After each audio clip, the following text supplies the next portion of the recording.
They kind of came in and said, hey, can you do some kind of craziness? It doesn't necessarily have to say anything. We just want the look and feel of a graffiti piece that you would see in the middle of nowhere. You know. So that was kind of the what I came up with. It doesn't say anything. It's just the aesthetics.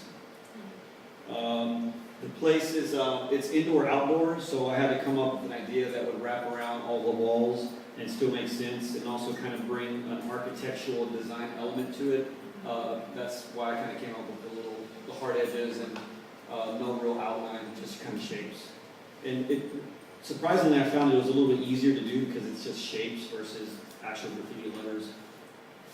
So this is I started to depart off of doing graffiti on walls, and what I started to do was figure out how can I do what I do on some other objects, more tangible, three-dimensional objects. This is a ghost chair. You may or may not be familiar with it.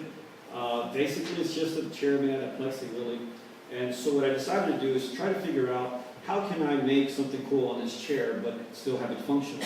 So my idea was to paint it backwards. So normally the outline is the last thing you do on a graffiti piece. So here, I had to do my outline first. So I painted the chair from behind, so I basically drew my outline, my final step first, and then I came in with the white highlights as my second, because you're looking at it backwards in a sense. This is the chair when it finished. As you can see, pretty much I had to work backwards, so I had to think, okay, well normally I would do this on, at the end, so working backwards. Like as a graffiti writer or artist, you do your fill-ins first and add on top, and here all my fill-ins then come in at the end. So it was actually a cool challenge. Doing that chair, I actually found it interesting working in the backward style. So what I started to do is work on plexi, and I mean a lot of great art has been done on glass and plexi, but for me it was a personal challenge to try to figure out again how can I do what I do backwards so that when you touch the plane, you're touching, just the plexi and all the artwork is behind.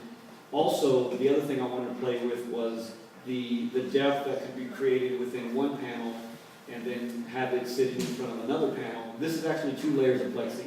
And so what I'm playing with is the shadows that are given to the second piece behind, and then the shadow from the second piece onto the wall, and then just playing with the depthness between the, all the layers in between. Currently I'm adding more, so I'm at like 3 to 4 levels, and these are 3x5 pieces. They're decent size. Again, 2 layers of plexi, and on this particular wall there was some really cool wallpaper on the existing wall, so all these little shapes right here, all that pattern, it's actually the wallpaper, and I really like how it came out. It's a close-up. This is, if you guys were at Discovery Green a couple months ago, actually a month ago there, we had this awesome opportunity to be a part of this pod project.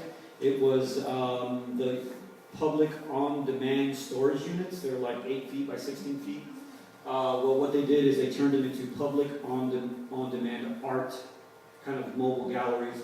So we were given the opportunity to do a pod, and what we decided to do was pretty much just make it interactive in the sense that I think deep down everyone wants to write on the walls, but you're told you can't do it, you're told it's illegal. So we gave the opportunity to any Joe Schmo who wanted to walk up, we handed them markers and they were able to come and just tag the whole thing up. And it was really cool to see it evolve. It was there for about a month, and if you look at it now, it's like you hardly see any color at all because it's all filled in with black markers.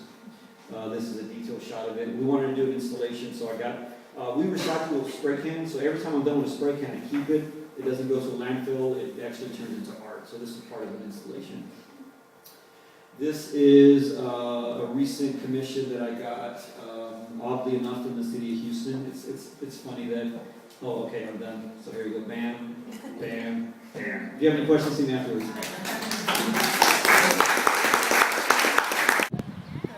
This is a new mural going up at the Lawndale along the wall here on the side of the building.